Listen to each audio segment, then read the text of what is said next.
Also part of it are, here's Dick Durbin, and Mark Warner will be here shortly.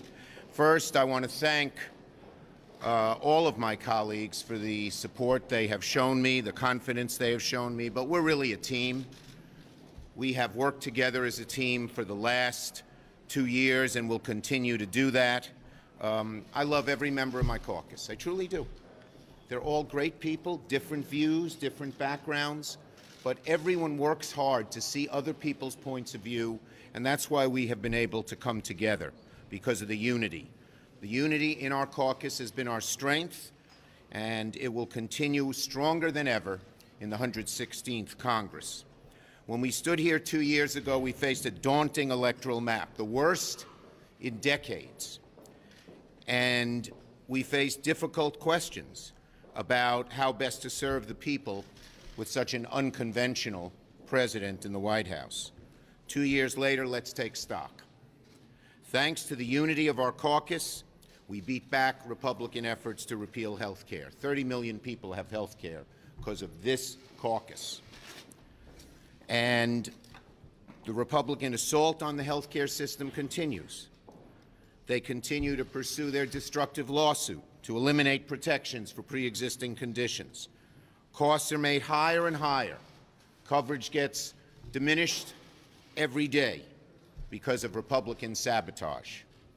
Prescription drugs are out of reach for too many, and the GOP knives are still out for Social Security, Medicare, and Medicaid.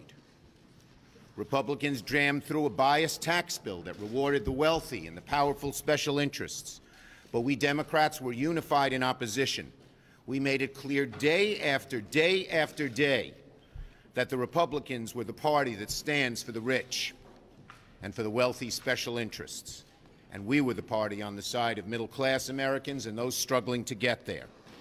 Republicans predicted the tax bill would save their party, lead to enormous victories in the midterms. Turns out they were afraid to even talk about it. In almost all of their campaigns, they didn't mention it. That's because it was so unpopular. And I believe there's a sea change. For 30 years, the powerful, wealthy few who have dictated tax policy on the Republican side, cut the taxes of the rich, and that's a great thing for America, that's over. I think our message, our focus, has put a knife through the heart of that argument. You won't see the Republicans doing that very much anymore. What they did do is explode the deficit.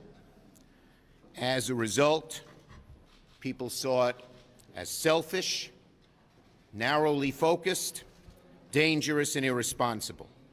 And so, with the Senate map wildly tilted in Republicans' favor, we're at worst only one seat worse off than we were when we stood here 2 years ago. And if Bill Nelson wins, which I believe he has a very good chance of doing, we'll be even. When all the votes are counted in Florida, we could be just where we started at the beginning of the 115th Congress, with 48 members, even facing the worst map that we've ever had.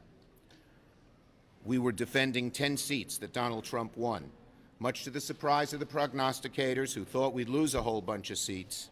We didn't. But that's the past. Where do Senate Democrats go from here?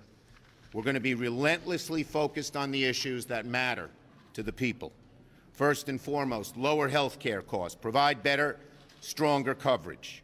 From prescription drugs to premiums, we Democrats are going to continue to press our Republican colleagues for better, more comprehensive health care rather than send costs skyward and help the insurance companies and the pharmaceutical industry. We Democrats believe in a real infrastructure bill with real direct and robust federal investments that will rebuild our crumbling roads and bridges, expand high-speed internet access in rural areas, and put millions, 10 million Americans to work in good-paying jobs, including fields like clean energy along the way. And we need to clean up Washington in a real way. Rather than paying lip service to the idea of draining the swamp, which is all Republicans have done, they paid lip service and made it worse, led by President Trump making it worse. We are going to fight hard to clean this swamp. The Trump administration is the most ethically challenged in history.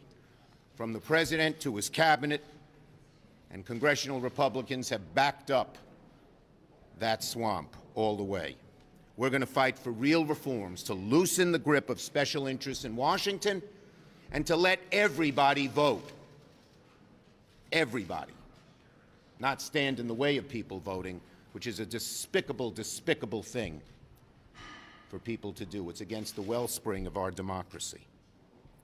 We hope our colleagues in the House will have success in passing bills like this. We will be relentless here in the Senate in pressuring Senator McConnell and Republicans in the Senate to put them on the floor or pay the consequences. The American people voted for Democrats last week on the strength of our ideas. Senate Democrats are committed to fighting to make those ideas a reality in this upcoming Congress. Mr. Schumer, with respect to Florida, sir?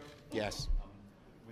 I know yesterday you appeared with Mr. Nelson. Yes. Can you share with us some of the conversations maybe you've had with him? What are his thoughts on this? Yeah, well, Bill Nelson is strong as could be. He believes, I believe, he's won a majority of the votes.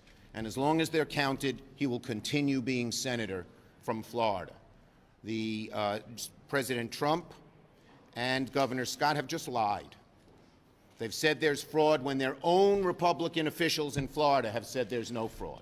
They're trying to shut down the election because they're afraid of the consequences if they don't. In other words, a Nelson victory. That's what Bill believes. That's what I believe. Do you feel as if those deadlines should be moved out? Absolutely. Every vote should be counted. Those deadlines, you have to remember, were passed after the presidential election of 2000 because of the need to report to the Electoral College.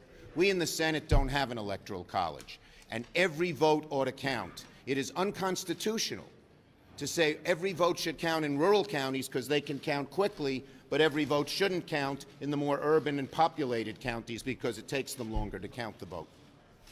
Yes? Do you think we could see a partial government shutdown in December, and what might be the big hang-ups? The Republicans are in charge, and if the government shuts down, it's on their back. Now, we want a couple of things. We want to make sure